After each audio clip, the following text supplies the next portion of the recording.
Pessoal, o que a gente vai ver hoje, né, é uma continuação do que a gente viu na semana passada, claro, né? Como sempre, né, o meu foco aqui é que vocês aprendam a usar as ferramentas muito mais do que a fazer cálculos propriamente ditos, tá? Então, a gente está num grupo pequeno, fiquem à vontade caso tenham dúvidas, né? Então, na semana passada, a gente falou bastante sobre a questão do custo de oportunidade e como chegar no WACC, né? Lembra da média ponderada do custo de capital, né? Geralmente é usada aí a sigla em inglês para isso.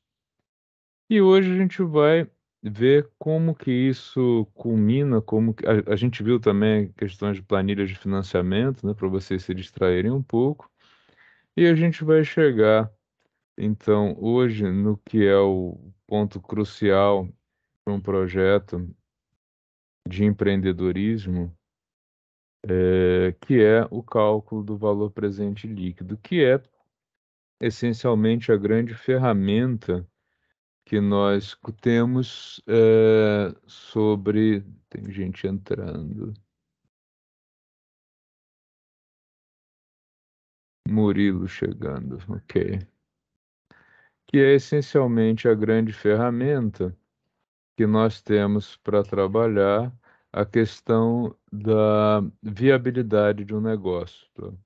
Quando vocês ouvirem falar, e acredito que já tenham ouvido falar do valor de uma empresa, quanto vale uma empresa, inclusive um termo muito usado no mercado financeiro é essa empresa está barata, né? A empresa está com preço é, muito barato, ou a empresa está cara. O que que significa isso, né? No caso do mercado financeiro, é quando as ações de uma empresa estão sendo vendidas por um valor abaixo, né, da fatia do VPL, do valor estimado da empresa. Então, quando esse pedaço da empresa está com valor abaixo do esperado, o que se diz é que a empresa está muito barata, é um momento de compra, né? Ao contrário, quando o valor de venda está acima do VPL, é porque a empresa está muito cara. Isso vale só para grandes empresas? Não, vale para qualquer empresa, né? E no final das contas é o VPL que é usado aí para determinar o valor de uma empresa, o valor de um projeto. E lembrando que esse valor ele é calculado baseado principalmente, né, o ponto de partida é estabelecer o tal do prêmio de risco desejado, né? Aquilo que a gente comentou, que eu comentei com vocês na semana passada. Primeiro passo é onde o seu dinheiro estaria investido se você não fosse aplicar no empreendimento, investido em alguma coisa bem segura, né? E quanto que você pretende ganhar acima deste valor para investir num negócio? Então, como é que a gente pode chegar num prêmio de risco, por exemplo? IPCA mais 4% seria um WACC. Eu quero que o meu investimento supere em 4% o índice de inflação. Ou, meu dinheiro estava aplicado na poupança. Eu quero 3% ao ano acima do que a poupança rende para entrar no negócio. Então, depende muito do investidor e do quanto que ele tem apetite para o risco, tá? A gente viu semana passada o WACC, nada mais é que o quanto que alguém vai colocar de dinheiro no negócio dividido pelo valor total, vezes o custo de capital dele, né? Visto assim, é sempre um pouco mais complexo. Vocês lembram que na semana passada, com a planilha, isso ficou bem fácil de entender, né? Para quem não está lembrado, a ideia era a planilha fazia contas como essa daqui, né? Eu tenho aqui um, dois, três, quatro pessoas que vão fazer parte do projeto, o valor que cada uma delas aportou, totalizando aí um investimento de R$ 600 mil. E isso significa o quê? Né, que quem investiu 50 mil tem 8,3% do total, Quem investiu 200 tem... Opa, eu vou ter que silenciar vocês. E aí, se alguém precisar falar, é só reativar o microfone, tá ok? Então, quem investiu 50 mil reais, que foi o menor dos aportes, tem 8,3% do negócio. Quem investiu mais foi esse fundo de risco, que tem aí 33%, né, da participação. E como é que a gente faz o cálculo? Uma média ponderada, tá? Qual é a participação do sócio e qual é o custo de capital dele, o quanto que ele pretende ganhar no negócio. Então, isso vezes isso vezes isso vezes isso vezes isso, tudo somado vai dar aí um valor que é uma média ponderada de custo de capital. Nesse caso, deu 9,74%. Vejam vocês o quanto que conseguir capital subsidiado em um banco de desenvolvimento pode abaixar, né, esse valor, né? Os dois aqui, tanto o anjo quanto o fundo de risco, têm taxas bem mais altas que a média. O capital próprio ficou na faixa aí, né, bem próximo do valor médio. E o fato de um banco de desenvolvimento que normalmente entra com juros subsidiados tem um valor muito mais baixo, isso desce bastante. Isso aqui também serve para elucidar para vocês o quanto que é importante trabalhar com esses bancos de desenvolvimento como o BNDES, Desenvolve SP, Embrapi ou mesmo a Finep, né, como financiadora de estudos e projetos, tá? O valor presente líquido, que vai ser calculado utilizando essa taxa e o fluxo de caixa da empresa. Ah, eu não tenho a empresa ainda, tudo bem, mas você pode projetar um fluxo de caixa, você pode estimar o seu fluxo de caixa. Então você tem como fazer esse cálculo, tá? O VPL, ele vai ser positivo quando o projeto, indicando a viabilidade do projeto, né? Ou seja, um projeto que tem VPL positivo significa que ele supera a expectativa dos investidores, né? Ele dá um retorno acima desse mínimo considerado bom. O VPL igual a zero significa que o projeto atende às expectativas, né, do WACC, ele dá exatamente o retorno que os investidores colocaram como mínimo, mas não vai acima dele. E um VPL negativo, mesmo que o projeto tenha um fluxo de caixa positivo, ele indica que o projeto é destruidor de valor porque ele rende menos do que o esperado pelos investidores, tá? Então, recordando aí, o primeiro passo é calcular o WACC, o custo de capital para o projeto, calcular o VPL e, a partir disso, saber se o projeto é ou não é viável. Se o projeto não for viável ou puder ser melhorado, o que vocês devem fazer? Mexer no projeto, né? Muitas vezes, realocar valores ou mudar um pouco as projeções de um projeto podem tirá-lo do negativo e tornar esse projeto viável. Às vezes, basta algumas mudanças, como eu citei exemplos já, eu não preciso comprar uma máquina, eu posso alugar, isso torna um projeto viável. Eu não preciso fazer todo o investimento necessário para o projeto começar a funcionar já, eu posso escalonar isso, eu posso fazer parte dele daqui a 3 meses, outra parte daqui a 6 meses e assim por diante. Se eu conseguir fazer isso, eu posso tornar o meu projeto mais atraente, mais próximo da viabilidade, né? Então, tudo isso precisa ser pensado. Então, a primeira coisa que a gente precisa fazer é calcular o WACC, definir o horizonte de planejamento, normalmente trabalha-se com 5 ou 10 anos, né? Usar o WACC, fazer um esboço do fluxo de caixa, né, para o período planejado e calcular o VPL. É essencialmente isso que se tem que fazer, tá? Então, como é que calculo o VPL? Eu vou mostrar uma planilha para vocês. Opa, deixa eu mudar aqui o compartilhamento. Pessoal, até o momento tudo bem? Todos estão vivos? Tudo bem. Bem. Beleza, tudo ok. Acompanhando. Ótimo. Dando atenção Só na para tensão de ver. fazer o cálculo. Ô, Paulo, depois você manda como é que faz para pegar desbloqueado? Ah, eu não coloquei lá ainda. Eu coloco. Tá, beleza, valeu. Eu acabei colocando só as bloqueadas por enquanto. Eu já coloco as desbloqueadas. Tá. Então, vos apresento o VPL, tá? Essa planilha aqui, ela começa aonde? Ela começa lá no WACC, tá? Onde vocês vão poder aqui mexer à vontade no capital investido. Ah, eu só tenho capital próprio. Tudo bem, deixa o restante em branco, tá? Qual é o meu custo de capital? Isso daí você vai ter que fazer o cálculo, né?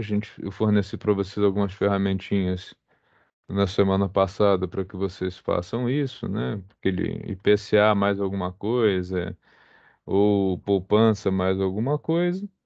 E aqui vem o fluxo, os cálculos do VPL mensal, anual, quinquenal, né? Mas feito mês a mês, o que é uma coisa que normalmente não se faz, mas enfim, tá aí um exemplo para vocês verem, tá? Os 5 anos e o de 10 anos, tá? Que são os mais comuns. Eu vou colocar aqui o de 5 anos anual para vocês verem que fica menorzinho na tela, fica mais fácil, tá? O que que significa isso aqui? Eu tenho 5 anos de projeto, tá? Fluxo de caixa eu tenho o que eu acredito que vai entrar no caixa, né, ao longo do ano, o que vai sair ao longo do ano. Então, é uma empresa que vai ter 2 anos de fluxo de caixa negativo devido aos investimentos e depois 3 anos de fluxo de caixa positivo. Está considerando aí um WACC de 8,09% ao ano. O VPL, o que que é? É um cálculo onde eu pego todos esses valores do fluxo de caixa e levo eles para a data zero, para a data inicial, tá? Então, eu faço isso aqui deslocado um ano para trás, isso aqui 2 anos, isso aqui 3 anos. E como é que eu desloco os valores? Usando a taxa de juros, tá? Olha só, esse projeto é viável. E se eu mexesse aqui na parte. Vamos atualizar isso aqui, tá? Professor, Oi. a Juliana enviou mensagem no WhatsApp que não está conseguindo entrar. Ué, o que que tá acontecendo? Será? Ela não tá aqui na lista, né? Não fez o barulhinho de não. Uai. Deixa eu mandar uma outra Juliana mensagem. Pipa.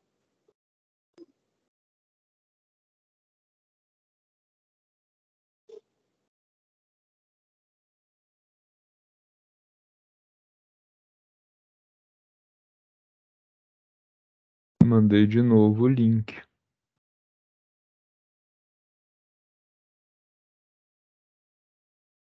Não tem ninguém na sala de espera, não. Bom.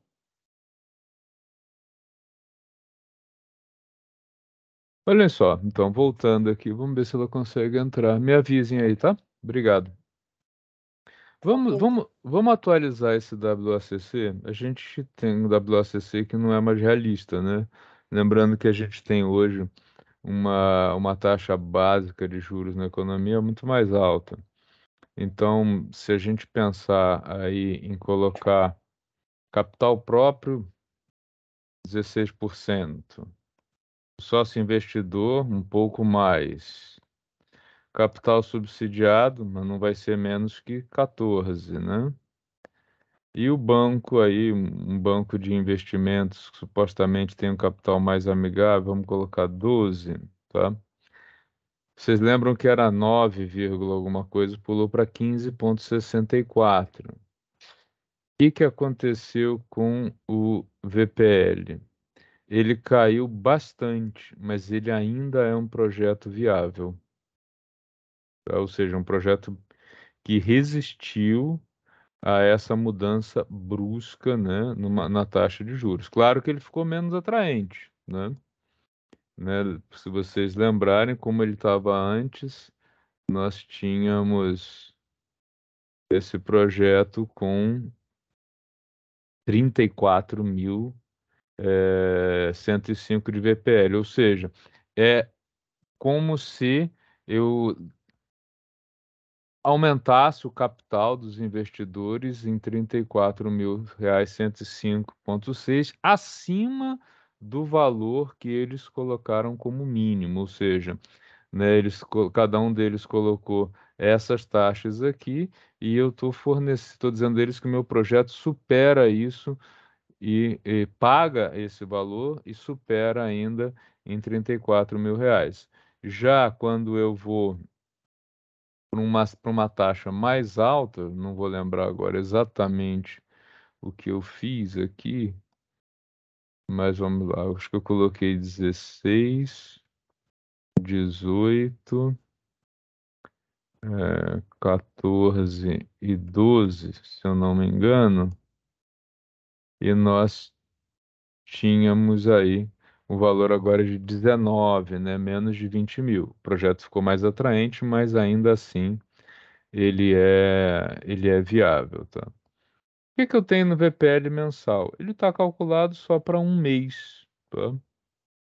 Eu tenho aqui o projeto com fluxo de caixa de um mês, né? Entradas e saídas ao longo aí de 31 dias, e o projeto é considerado viável. Aí o cuidado é que como o fluxo de caixa aqui está dia a dia, eu preciso daquela taxa transformada para a taxa diária, né?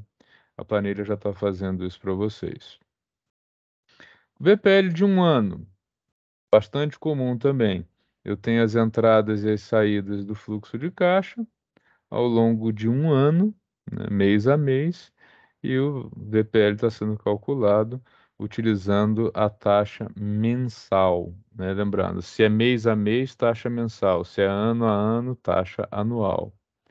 E aqui, o mais longo de todos, é o projeto que está trabalhando com. Aqui a gente tem 5 anos, né? Mês a mês, tá? Então o projeto começa lá em 2020, a data pode ser alterada, né? Deve ser, e vai até dezembro de 2024, tá? Também mostrando aí a viabilidade do projeto. O mais comum, gente, é isso aqui, tá? É fazer uma projeção para 5 ou 10 anos. Eu acho que 10 anos é um pouco mais interessante. Normalmente a projeção cai para 5 anos quando a gente tem situações muito instáveis, mas na maioria das vezes o padrão é trabalhar com 10 anos, né? Ok? E dúvidas, vocês já vão meter a mão na massa, tá? Acho que a Juliana não conseguiu mesmo entrar, viu?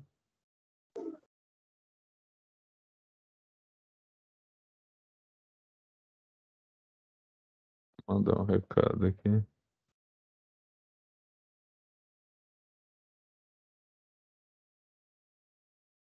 Além do VPL, que é o mais relevante, existem outras coisas que podem ser calculadas também. Uma delas é a taxa interna de retorno. E eu pediria a vocês um cuidado muito especial com o termo retorno, tá? Porque é um termo bastante usado, especialmente por quem não entende absolutamente nada de finanças.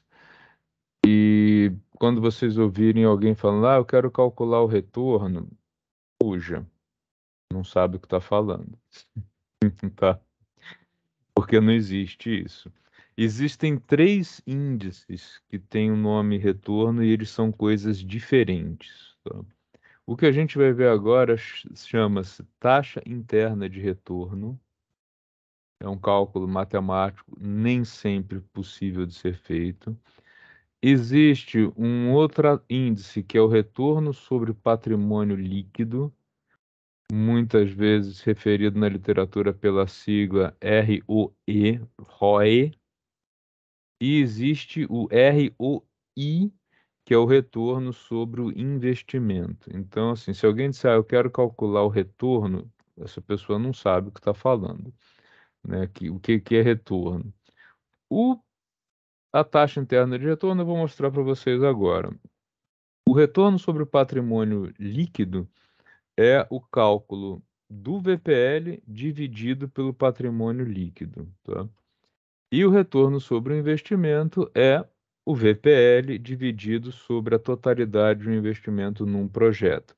Então, assim, todos três são calculados a partir do fluxo de caixa que é usado para calcular o VPL, tá? Eu já ouvi, inclusive, besteira, alguém dizendo assim, eu acho que calcular VPL é besteira, eu prefiro calcular o retorno. Eu olhei com aquela cara de,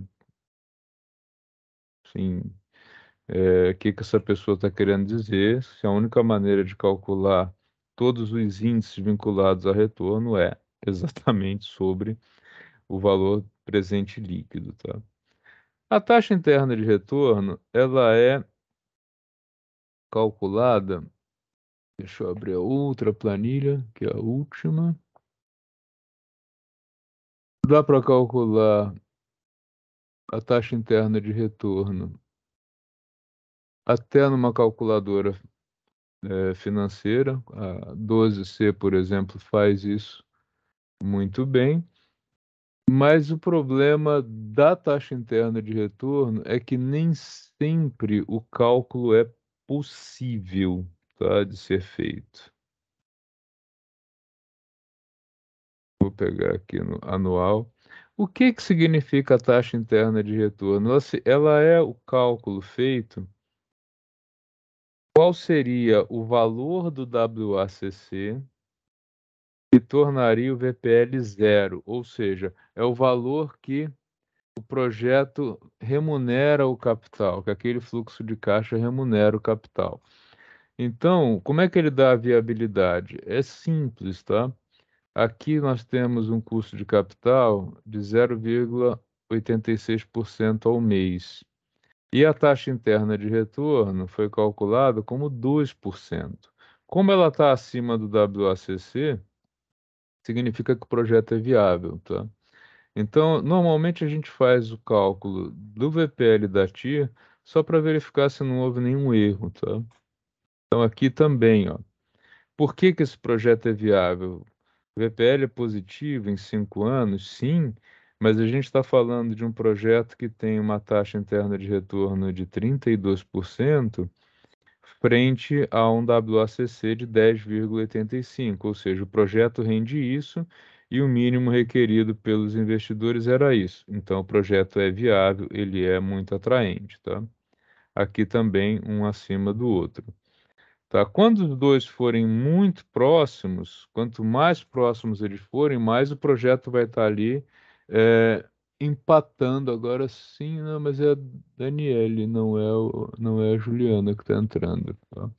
Então, quanto mais próximos os dois projetos, os dois valores estiverem, menos atraente, menos viável é esse projeto. Tá? O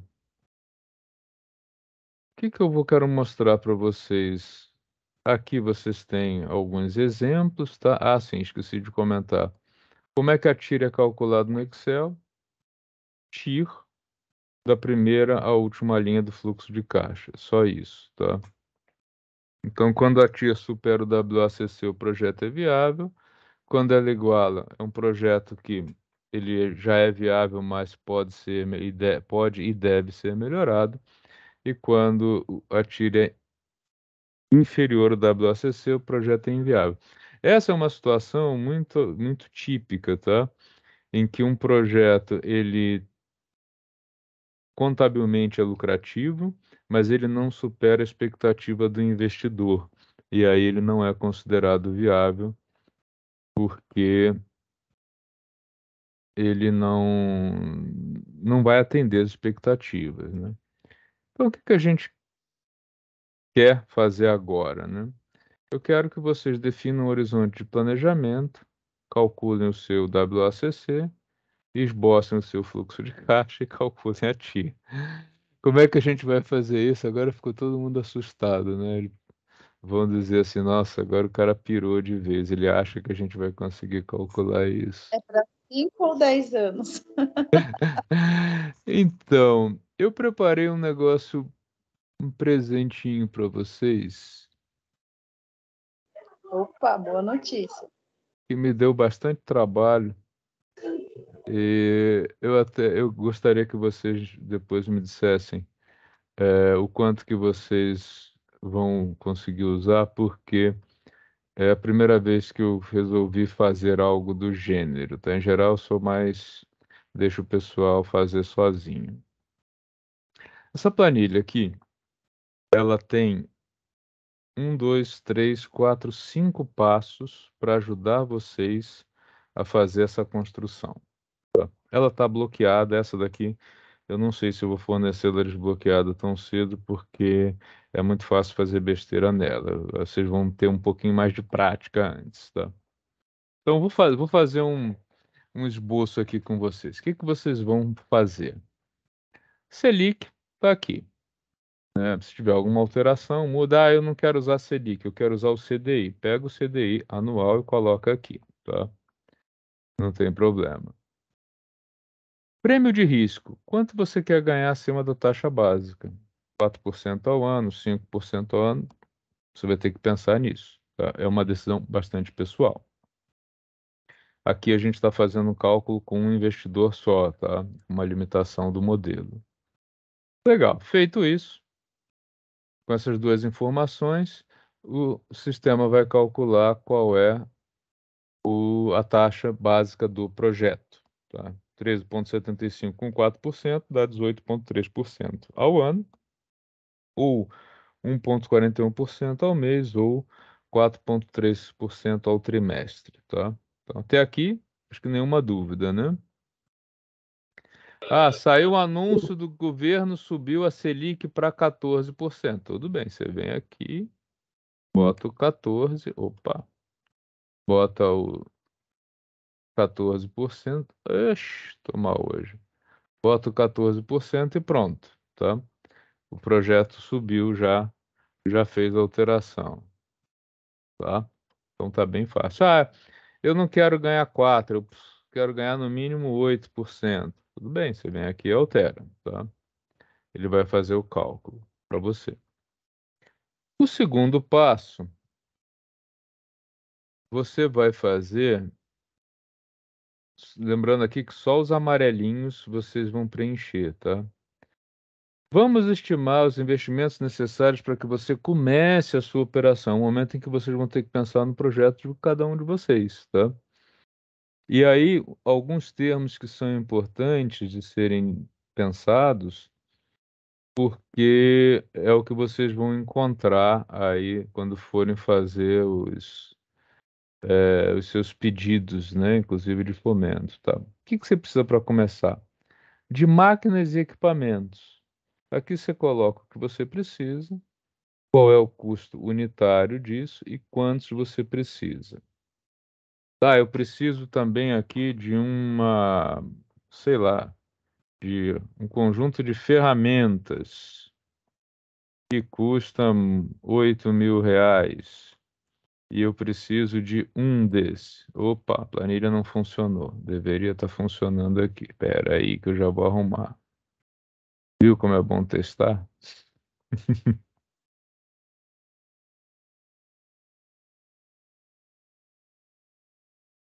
Faltou descer isso aqui. Pronto. Feito.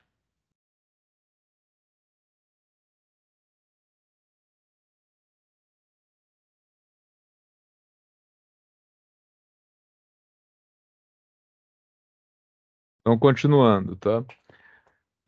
Móveis. Eu preciso de mesas e cadeiras. Ah, eu vou precisar de uma TV de 65 polegadas. 4K, sei lá. Quanto custa um negócio desse hoje? Vai. 8.000 reais, 7.000 reais. Vou botar 8. Não, 8 eu já coloquei em cima. 7.500, pronto. Quantas você precisa? 2, tá? Você vai preenchendo isso aqui. Quanto você precisa de marketing de relacionamentos? Eu coloquei aqui site, divulgação no Instagram, material de consumo. O que que é material de consumo? É aquilo que você consome. Papel, por exemplo, tinta de impressora, tudo aquilo que for consumo, tá? Alguma coisa que você vai comprar periodicamente. Ô, professor, só uma dúvida. É. Isso daí, desculpa até interromper, o período que vai ser usado isso, por exemplo, esse consumo ele é recorrente, né? Mas como que ficaria isso na planilha, essa recorrência? Ou isso daí é só como... Já vou mostrar, Tá, tá? beleza. Tá? Então aqui vocês vão mostrar o material de consumo, se tem algum gasto em pesquisa e desenvolvimento, tá? Se você tem teste laboratório, alguma coisa assim, tá? Então, esse aqui seria o passo 2. O passo 3 já é um pouquinho além, tá? Vocês vão listar o seguinte: qual é o custo unitário que você tem para produzir os seus produtos? Eu coloquei aqui até 8 produtos. Ah, eu não tenho 8 produtos, só tenho 2. Não tem problema, deleta, tá? Só pega isso aqui, parte amarela e, né, zero isso aqui. Pronto. Deixa eu ver aqui. Por exemplo, aqui, ó. Opa. Tá, eu só tenho 2 produtos, então você vem aqui, nada disso mais existe, tá? Pode zerar aqui também.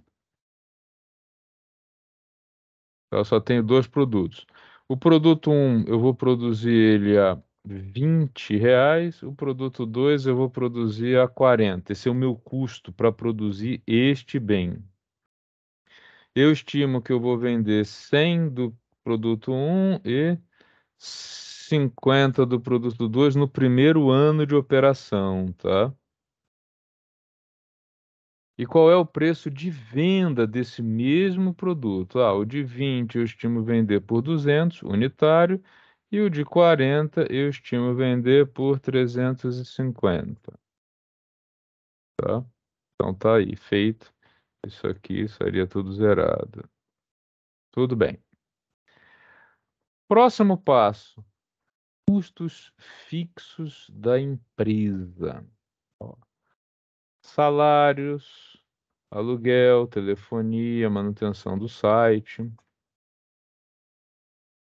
Unitário e quantos você vai ter por mês deles, tá? Depois, custos variáveis da empresa, e aí diversos materiais, vocês podem colocar até 7, e quantas custo mensal e quantas unidades você vai ter dele. Ah, minha empresa tem muito menos que isso, ou muito mais. Se precisar de muito mais, é fácil se for menos, mais fácil ainda, é só zerar, tá? Lembrando que vocês só preenchem a parte aqui em amarelo. O quarto passo, um pouquinho mais delicado, a gente vai trabalhar com 10 anos, tá? E aí a pergunta é: você tem uma estimativa do quanto que a sua empresa vai crescer? De qual vai ser o crescimento dos custos e qual vai ser o crescimento das receitas? Eu coloquei aqui, por exemplo, 0,5% ao ano de custos, igual. E as receitas eu coloquei 5, 5, 5, depois 4, 3, 2, 1,5% quando a empresa atinge uma certa estabilidade. Isso aqui é variável? É. Cada um vai pensar no seu crescimento. E aí, está calculado o VPL. Tá? Nesse caso, a proposta é absolutamente inviável Não dá nem para calcular a TIR de tão ruim que é. Quando fica todo negativo, a TIR não é calculável. Esse projeto, do jeito que ele está aqui, ele significa jogar fora 615, quase 616 mil reais. Tá? Então, é um projeto péssimo. Como é que eu poderia fazer para melhorar esse projeto? Tá? Primeiro, é comum que isso aconteça no primeiro momento? É, comum. Volta lá no passo 1, 2, 3 e 4, começa a pensar. O que aconteceria se eu descesse o meu prêmio de risco de 4 para 2%? Continua sendo um projeto horroroso, não mudou nada, tá? Então o que mais que eu posso mexer? Eu preciso realmente comprar todos esses equipamentos para começar, ou eu posso reduzir? Tá? Então, se eu reduzir, por exemplo, aqui, eu não preciso comprar essas ferramentas, eu posso contratar alguém que tem as ferramentas. Ok, zerei isso aqui. Eu não preciso de computador de 7.000, um computador de 5.000 resolve bem o meu problema. Ótimo. Eu não preciso de 2 câmeras de vídeo para começar, uma só. Tá. Essa TV não precisa ser uma TV tão cara assim. Eu posso reduzir para uma TV de 4.000 reais. Eu preciso realmente de 2? Não. Uma só já começa a resolver, tá? Depois, as minhas estimativas aqui, puxa vida, eu acho que eu joguei isso muito para baixo. Eu acho que eu consigo começar vendendo 200 desse no primeiro ano e 100 desse aqui no primeiro ano, tá? Tá, então você vai começar a mexer nisso aqui e vai. Esse projeto é ruim mesmo, viu? Tá difícil arrumar. Mas vocês vão poder mexer nisso daqui e vão visualizar que é possível melhorar sim o projeto, tá? Gostaram do brinquedo? Muito bom. Eu só tenho uma dúvida, Paulo, que eu É, não posso ali, no caso, é, como que faria quando é serviço e não é produto? olha, quando a gente fala em produto, na verdade, é produto ou serviço, tá? Você tem um produto que você vai vender, por exemplo, é, no passo 3, né? Você Isso. tem aqui, sei lá, eu não sei qual é a empresa, tá? Mas, por É o exemplo, cantinho. refeições, Uhum. tá? Bom, uma refeição seria um produto. Sei lá, pensando na Soraya, eu Acho não que sei. refeições se trata como insumos, né? Produtos. Não, mas na realidade é um produto que ele Consultas. está vendendo, né? Mas, por exemplo, consultas, boa. Quantas consultas eu vou, quantos atendimentos eu vou fazer? Por exemplo, no caso da Soraya, de pé, mão, aí não sei se tem pé muito complicado ou pouco complicado, tipo, atendimento tipo 1, 2 e 3, dá na mesma, tá? Até porque a gente não está colocando tributação aqui, para não complicar muito a cabeça de vocês, tá? E aí, custo unitário, quanto que você gasta num atendimento desses? Né? De materiais, por exemplo, de tempo, né? Eu faço isso em 15 minutos. Quanto eu ganho por 15 minutos? No Né? meu Ou caso, que eu tenho presencial e online, é, você teria que o colocar os presencial, dois. eu colocaria os dois. Mas, então aí, bom, aí eu calculo o tempo do online em relação ao presencial. Isso. Tá. E qual é o valor que você tem de custo unitário para fazer esse atendimento e quanto que você vai cobrar por ele? Então, no Tá? caso, só para ver se eu entendi. No caso, o meu é um software, né? E aí eu calcularia, então, a mão de obra das pessoas envolvidas nesse projeto para saber o custo unitário e quanto que eu preciso também para manter ele no ar. Uhum, sim. E Cuidado que o aí eu salário, estimativa. se essas pessoas forem fixas, o salário delas já vai estar aqui, né? tá? Agora, se forem pessoas específicas para o projeto, aí você vai ter que colocar aqui no custo unitário de fornecer aquele produto, aquele software, né? E aí a estimativa de venda seria a quantidade de clientes, no caso. Quantidade de clientes que você vai ter e quanto que você vai cobrar por cada um deles. Tem um detalhe, né? Eu não sei se esse é o valor, mas geralmente um funcionário ele chega a custar 2 vezes, né, o valor do salário pelas leis Sim, trabalhistas, né? sim. A gente aqui está fazendo o básico, sem Tá, colocar tributo, tá? tá bom. Até porque, assim, se o projeto não for viável aqui com Aqui não vai tributo, ser no tributo, né? com tributo, né? E Entendi. acho que não daria para fazer uma estimativa tão boa assim porque daí vai variar muito de setor para setor, como você paga o tributo, etc. E já começa a complicar ter uma planilha geral. Mas assim, lembrando que a ideia de hoje é que vocês entendam o mecanismo e vocês verifiquem como um projeto pode se tornar inviável, como o projeto pode se tornar viável, mexendo um pouco aí no fluxo de caixa deles, tá? O que eu preparei para vocês fazerem hoje é o seguinte: eu vou dividir vocês em grupos, ahá, e vou distribuir para vocês. Nós estamos 1, 2, 3, 4, 5, 6, 7, 8. Dá para a gente fazer 4 duplas, tá ok? E para cada dupla, eu vou entregar uma planilha dessas que está inviável. E vocês vão discutir e vão mexer nela para torná-la viável. Claro que é, tomando como parâmetro, assim, que eu não posso passar a produzir por 1 centavo aquilo que eu produzo por 10, né? Normalmente, no que você vai mexer nesse tipo de projeto? Você vai pensar muito em salário, em ganho, né? Em alguns materiais. Você vai meio que por partes, né? É, mexer, eu posso fazer uma estimativa de vender um pouco mais, o quanto que isso vai impactar a operação, tá? Tudo isso é uma fantasia, mas é uma fantasia que tem o mesmo mecanismo da realidade. E eu quero que vocês percebam o quanto que cada um desses elementos eles impactam num projeto, tá? Professor, Oi? professor Paulo, me tira uma dúvida. Quanto mais enxuto aquela parte de equipamentos, salário, aumenta a viabilidade? Sim, sem Sim, dúvida, sem dúvida. é Isso é a uma coisa que impacta, tal até da porque startup enxuta, né?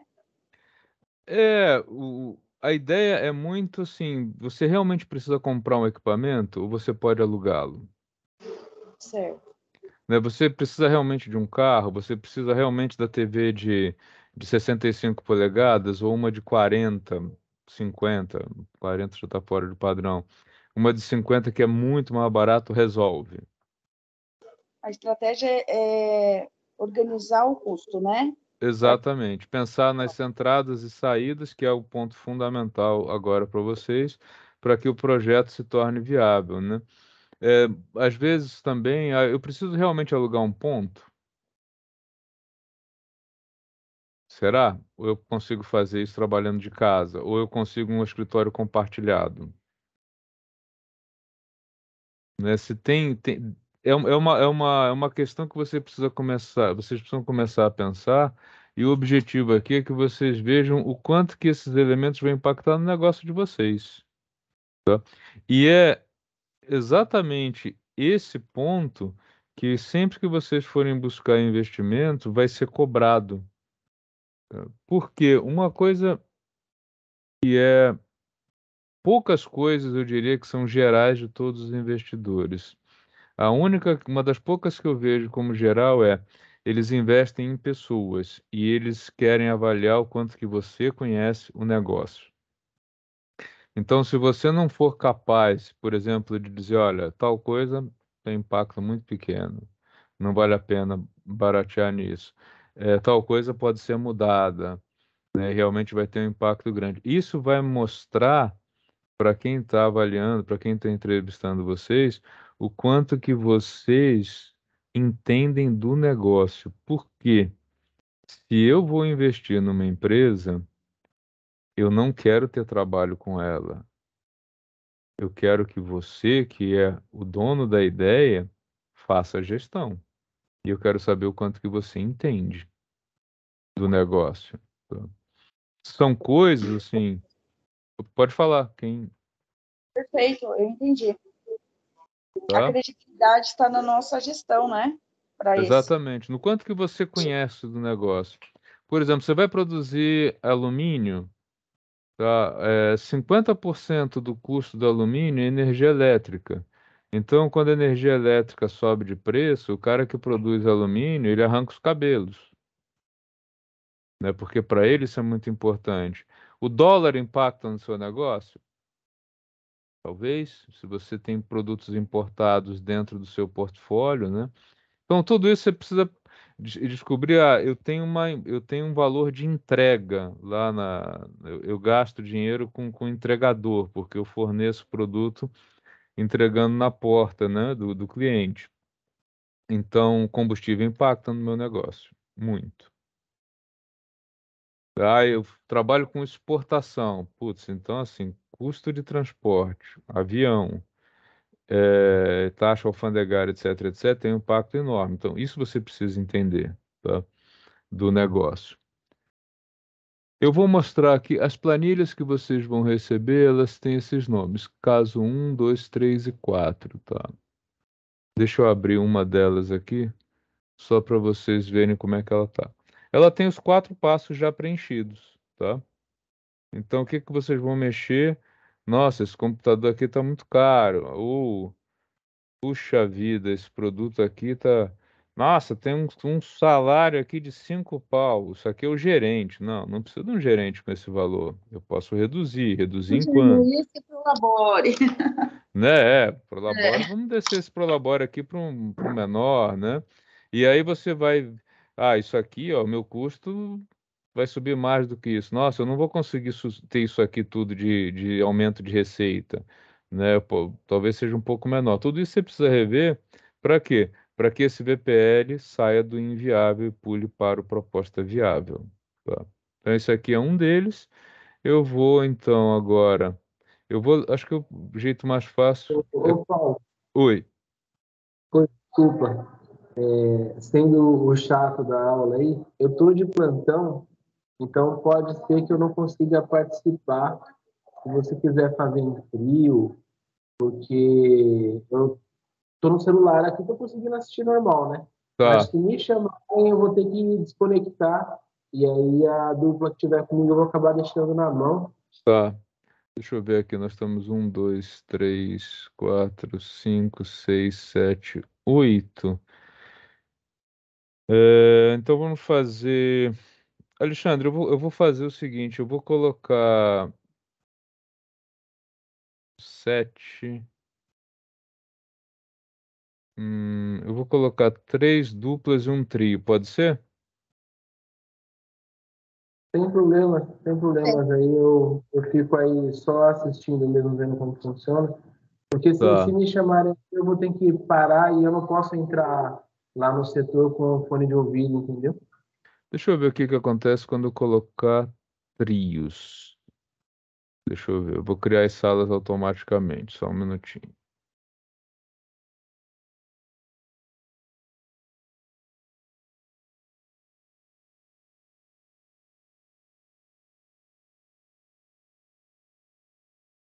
Tá. 1, 2. Então ficaram 2 salas com 2 e uma com. Não, 3, 2 com 3 e uma com 2. Tá bom, acho que dá ok, né, para vocês trabalharem. Pessoal, eu vou colocar então, ó, sala 1, Valéria, Guilherme e Gera, tá? Sala 2 vai ficar Virgínia, Alexandre e João Pedro. E a sala 3, Soraya e Murilo. Tudo bem? Tudo bem. Ok. Tá. Beleza. É, eu vou pedir então que o grupo 1 pegue o caso 1, grupo 2, caso 2, grupo 3, caso 3, tá? Ainda assim, eu vou colocar todos os 4 casos lá no grupo do WhatsApp, que eu acho que fica mais fácil para vocês baixarem, tá? Porque por aqui, pelo Excel, ele é mais lentinho. Eu vou jogar aqui. Agora, pessoal, não precisa ficar com medo, tá? A ideia é que vocês criem familiaridade, é só isso, tá? Professor Paulo, esses casos é aquelas planilhas que tá na plataforma? Sim, já estão lá, porque depois vocês vão mexer em todas elas e vão entregar por lá, porque eu quero que vocês criem prática nisso. Eu já coloquei lá, Tá. Eu coloquei no tá? meu WhatsApp já para facilitar. Porque aí vocês podem copiar as 4, porque eu gostaria que vocês mexessem em todas para colocar lá na plataforma, para que vocês já ganhassem um traquejo de como é que eu conserto o negócio, Perfeito. tá bom? Ó, eu vou abrir as salas e aí o que vai acontecer é que vocês vão para um ambiente parecido com esse, só que onde vai estar só o grupo, tá?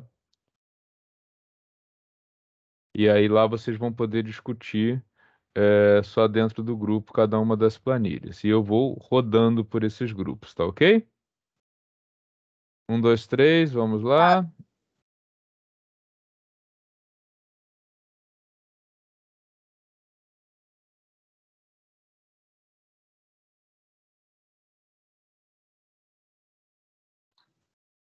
Oi? Acabou o tempo? Isso.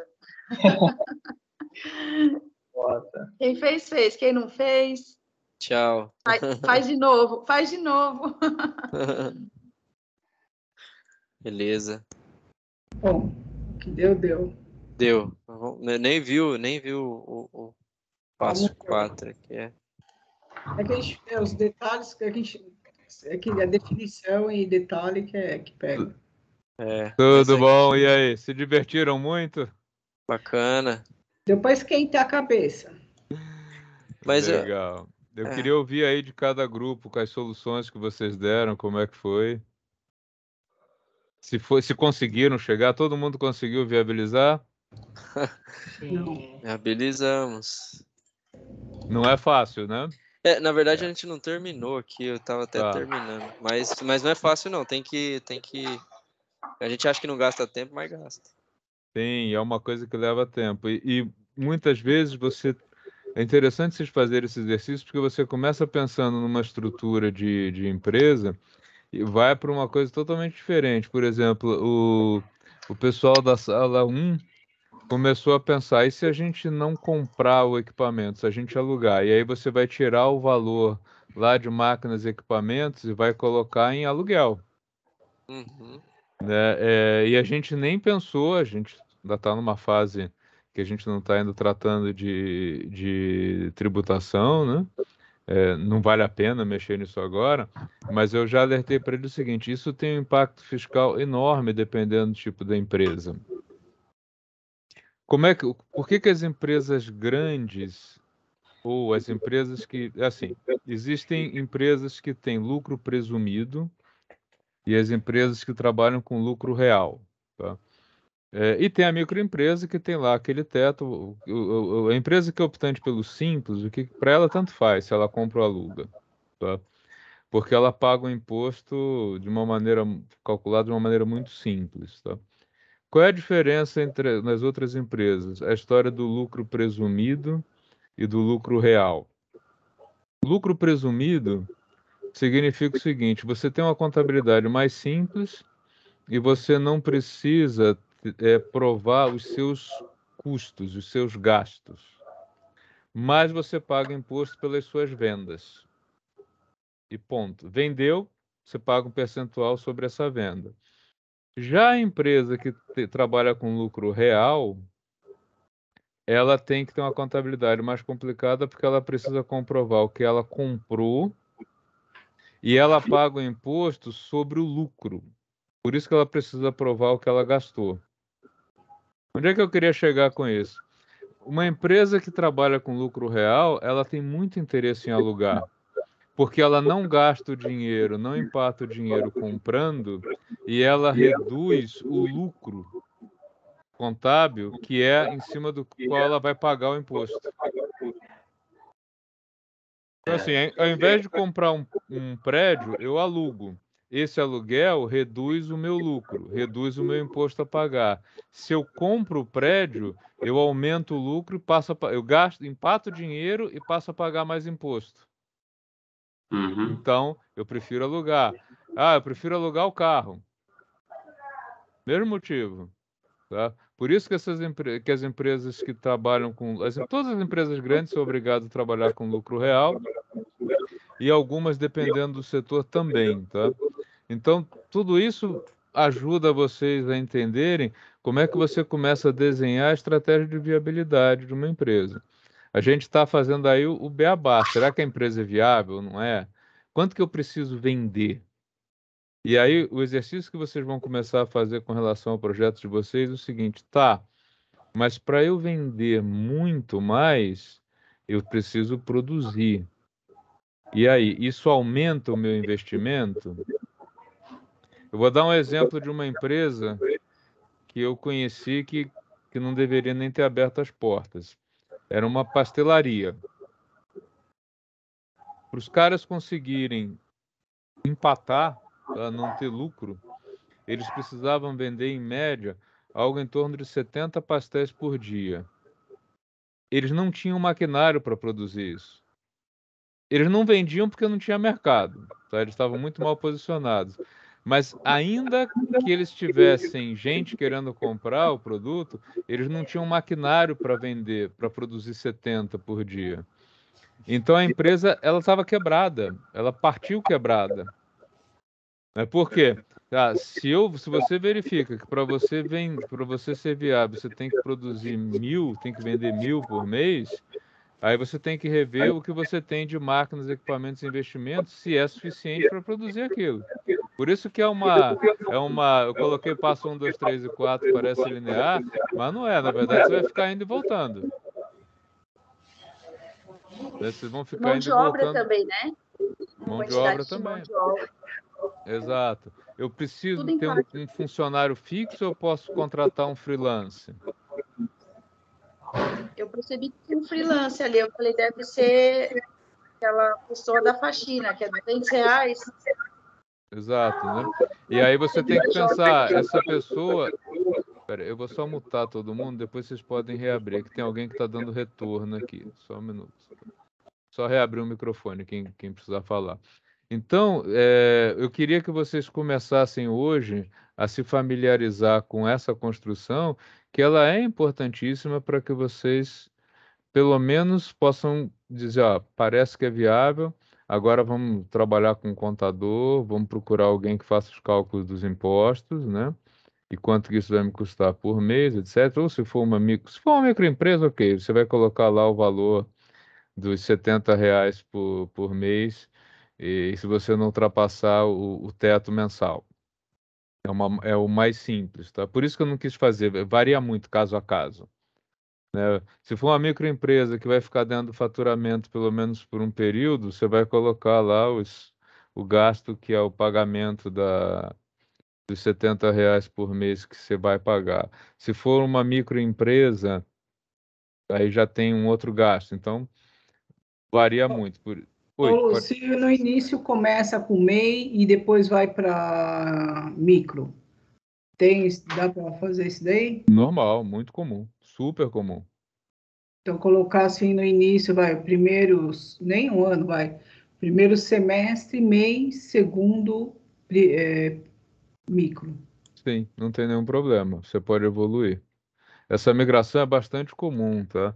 Porque, assim, as pessoas não querem sair investindo pesado quando vão começar, né? Quando está nas primeiras vendas. Você só precisa tomar cuidado para não ultrapassar o teto enquanto MEI.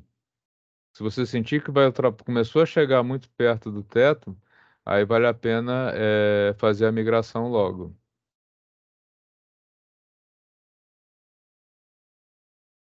Foi tão legal testar as tabelas que a Oi? gente foi Foi muito legal as tabelas, elas estão muito bem planejadas, que a gente se desafiou até o processo de não ficar viável o projeto. Sim. Ficou bem Também, legal. isso também é muito importante, você testar o limite do projeto. Deixa eu só apagar essa luz aqui do fundo, senão fica parecendo que eu estou chegando no céu. Já tem. O professor Paulo Anjo. É A legal gente você. a gente foi colocando ali algumas alterações no prêmio de risco, né, e anotando os valores que ia dando no BPL. Então, a gente fez uma estimativa ali do 1% até os 5%, fomos anotando os valores para ver como que funcionava a diferença, como que era o mecanismo, como que ficava no final de tudo ali. Exato, é isso que eu queria que vocês Ficou fizessem, bem tá? legal. Vocês entenderam bem, que é pensar no negócio com cálculos, sem se preocupar com a conta. A conta está feita para vocês. Depois, essa planilha, olha, eu vou liberar ela para vocês bloqueada, mas ela é complicada. Então, assim, Ô, Paulo, é, a nossa aqui, a é, gente está testando, mas aí chega uma hora que se o número ficar muito grande, ele não tem como aparecer. na Aí, desbloqueada, é só você dar o duplo clique que isso. ele. Ah, você vai mandar desbloqueado depois também? Vou Tá, mandar, sim. beleza. Vou Fechou. mandar. Vou mandar. Só cuidado para não mexer nos cálculos, porque é uma planilha bem chata de mexer e se der alguma. Assim, se você tiver muita prática, ok. Se você não tiver, eu queria inserir mais linhas e tal, me dá um toque que eu faço a inserção, porque ela, como eu construí a planilha, eu sei o que que ela puxa de um lado para o outro. Ela é bem encapetada, Beleza. tá? Eu fiquei curiosa para saber o caso 2, 3 e 4 agora. Eu vou abrir uma por uma e fazer. Ó, eu deixei como exercício para todos vocês tornar os 4 viáveis. Está lá na plataforma, Legal. tá?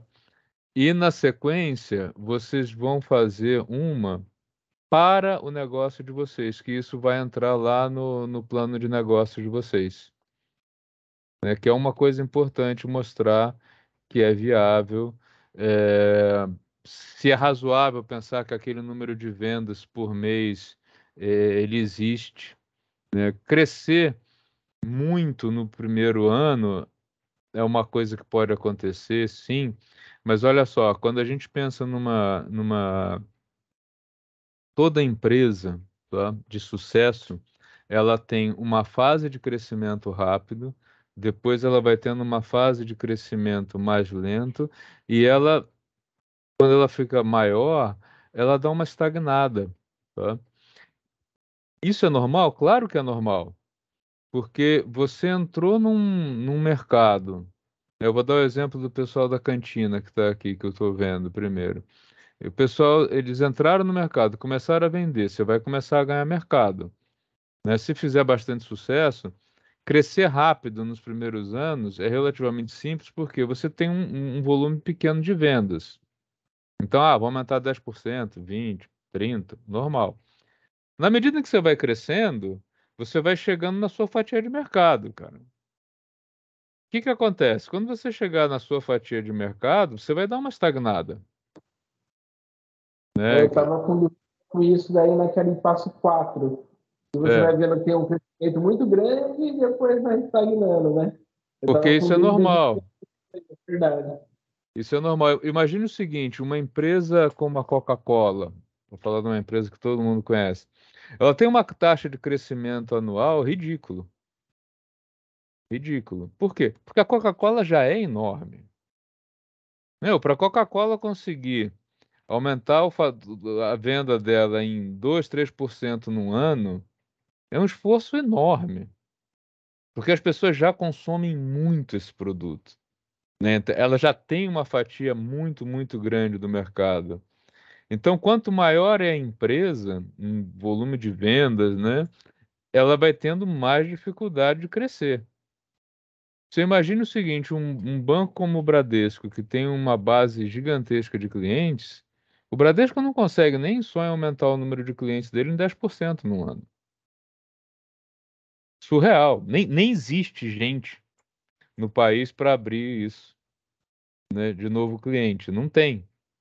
Então, quando você A vai Uber colocar. está de Então, a Uber, por quê? Porque chegou num ponto em que todo mundo que pega, que quer usar o serviço já está usando. E aí, vai crescer mais? Não, não vai. Vai crescer um pouco. Na medida em que algumas pessoas decidirem não ter carro para trocar pelo Uber, e tal, ela pode ter um crescimento, mas ela vai operar. Quando a empresa atinge um certo patamar de mercado, é natural que ela fique mais ou menos estável, que ela tenha um crescimento pequeno, né? Por quê? Porque ela já atingiu a fatia dela de mercado. Pense no seguinte: quantos habitantes tem? Vou fazer uma conta muito simples. Eu moro em Taubaté. Taubaté tem 300 mil habitantes. Aí eu vou lá e pego o seguinte: quantas pessoas em Taubaté estão em idade universitária, não têm curso superior e ganham mais do que R$ 1.200 por mês? Por quê? Esse é o público total que pode ser um candidato a ingressar numa universidade pagando R$ 400 mensais de mensalidade nessa cidade. Então, qual é minha fatia de mercado, né, que eu falo tanto market share? Qual é a minha fatia de mercado desse público? Se eu já estou muito perto desse limite, ou eu vou ter uma estratégia de expansão de trazer gente de outras cidades, ou então eu estou estagnado, não tenho mais como crescer. Por quê? Porque eu já cheguei no ponto em que eu tenho ou eu vou tentar roubar cliente dos outros, é uma estratégia, mas eu já estou ocupando uma fatia de mercado grande. Então, dependendo da empresa e do negócio, pode ser que um crescimento acelerado ocorra nos primeiros anos, mas você não vai passar 10 anos fazendo isso. Se você pegar, por exemplo, o Facebook e essas outras empresas da economia virtual, elas cresceram muito nos primeiros anos. Mas e agora? Meu, não dá. Assim, quem não tem conta no Facebook? Gera, você está com o microfone desativado. Tá? Quem não tem conta no Facebook? Não, tem Por que se enquanto, reinventar, né? né? Novo Os pets ainda não produto. tem conta. Exatamente, novo produto, agregar coisas, e aí é a história da empresa, né, tentar se manter no mercado e se reinventando todo dia. Mas tome muito cuidado com essa projeção, né? Você não vai conseguir crescer 10% por ano durante 10 anos. Paulo, a gente ficou testando o prêmio de risco desejado. Bem legal. A gente foi aumentando. Varia Porque bastante. varia lá o cálculo final, mudou um pouco. E a gente também discutiu referente que é mais desejado para fazer, por exemplo, um financiamento, né? Sim. E aí a gente ficou lá aumentando lá a taxa lá de mais. O financiamento, ele muitas vezes é uma opção bem interessante, porque assim, nem toda dívida é ruim. Tá? Existem dívidas boas, tanto na pessoa física quanto na pessoa jurídica. E o investidor, ele olha isso. Por exemplo, a empresa está endividada porque ela comprou um equipamento necessário e ela está usando o equipamento, mas ela ainda está pagando. Isso é uma dívida boa. Agora, se o equipamento estiver parado, não é. É a mesma coisa, você olha uma pessoa física e diz, puxa, o cara tem dívida. Não, mas ele está conseguindo pagar as dívidas todo mês. Isso é ótimo, né? O salário dele supera o que ele paga de dívida. Aí você vai para o segundo passo. Qual é a natureza da dívida dele? É porque ele sai gastando dinheiro no cartão de crédito sem limites, ou porque ele financiou uma casa, ou porque ele financiou um outro bem imóvel, ou porque ele está pagando um curso de formação profissional que depois vai dar retorno. Se for esse segundo caso, essa é uma dívida boa. Ele está endividado, mas com coisas que futuramente vão trazer retorno. Agora, por outro lado, você pega às vezes uma família que ela está endividada porque eles sustentam, por exemplo, uma casa de praia. Vende a casa. Aliás, casa de praia não é investimento, é destruição de capital em geral, porque você, na verdade, pega dinheiro, aplica em alguma coisa que provavelmente você não, quando quiser vender, você não vai conseguir vender pelo valor que pagou e ainda vai estar aumentando o gasto. Então, É uma coisa que só vende no Brasil, né? Não vende em lugar nenhum no mundo. O pessoal comprou uma casa para não cair, né? Exatamente, você prefere alugar, a não ser que você compre para alugar, porque aí é uma outra história. Mas muito cuidado, né? Às vezes as pessoas chamam de investimento alguma coisa que não tem nada a ver com investimento. Gente, investimento é alguma coisa que gera caixa positivo, não despesa. A casa de praia, ela gera despesa, não gera fluxo, né? A não ser que você compre um imóvel para alugar, se é que isso vale a pena. Mas eu fiquei feliz em saber que o meu objetivo foi alcançado, que vocês botaram a cabeça para funcionar, quebraram a cabeça aí, viram que não é fácil, né? E que alguns negócios eles são mais sensíveis a uma coisa ou outra, né? Onde é que está o meu maior problema? Meu maior problema está no salário. Eu preciso reduzir esse salário para viabilizar o negócio, ou está no meu custo de produção, ou está num custo fixo, ou eu tenho que. Teve uma equipe né, que tirou o computador e alugou. É exatamente isso que vocês têm que pensar. Tá, você tem que saber fazer todos os cálculos? Não, tem planilha para fazer isso, para te ajudar.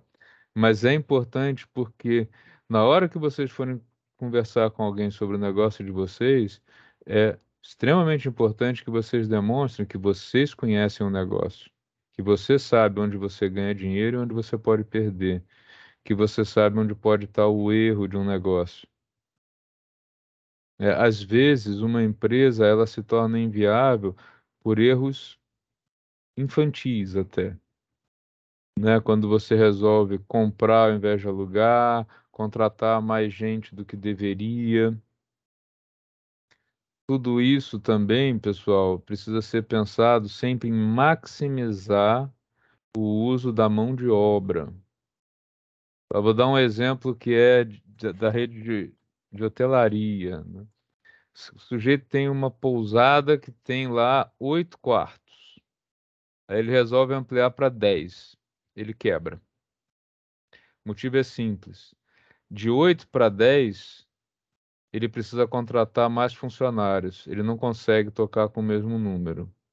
E a receita desses 2 quartos a mais não paga esse funcionário a mais que ele tem que comprar. Então, o pessoal da hotelaria sempre faz a simulação e diz, olha, de 8 você só pode ir para 12. Ah, mas eu não tenho demanda para 12. Fica nos 8. Porque se você for para 10, você pode quebrar. Porque ao pular para 12, ele vai ter uma receita compatível com o aumento do gasto que ele vai ter. E isso é muito, muito importante, sempre. Você sempre tem que pensar em aumento da receita e aumento da despesa, se compensa ou se não compensa. E saber onde o bicho pega no negócio de vocês é fundamental para vocês convencerem qualquer um a entrar de sócio ou aportar capital no negócio de vocês. Legal? Legal, legal. Aula, hein, Paulo? Incrível a aula de hoje. Fico feliz. Legal, fico feliz que vocês tenham gostado. As dúvidas que vocês forem tendo sobre as planilhas e a planilha de vocês, aí eu prefiro que a gente agende reuniões com o grupo, tá? Mais fácil. Porque esse encontro geral agora de finanças a gente encerra hoje.